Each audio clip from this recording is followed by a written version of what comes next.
lang, I just wanna say na yung experiences ko with Viva Max Productions is very, very positive. I felt very safe, pero I cannot vouch for other people's experiences. If they feel differently, you know, that's their truth, that's their opinion. Sorry, madali ako ma-distract ng noises. But yeah, so yeah, very positive naman yung naging experience ko. I never ko na feel na I'm being taken advantage of, being exploited. Actually, kung pwede i-share yung naging experience namin ni Candy. Kasi meron kaming mga eksena dito kami ni Candy. GL. Yeah, a little bit of GL. Tapos parang talagang ma-feel namin yung characters namin. We agreed kami ni Candy na hindi mag-plaster.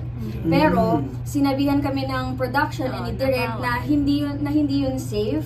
And it allows for it allows for accidents, or for someone to feel uncomfortable. That will parang breeding ground yun kung gagawin namin yun. So even though willing kami, we were prevented from doing that, and naintindihan rin namin yung importance nun, kasi we have to keep each other safe, we have to keep each other like feeling comfortable and still able to deliver the performances that we are required to.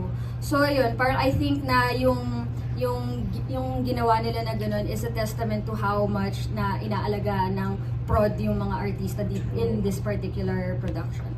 So yun, I got nothing bad to say, but again, that is my individual experience and I cannot speak for other people.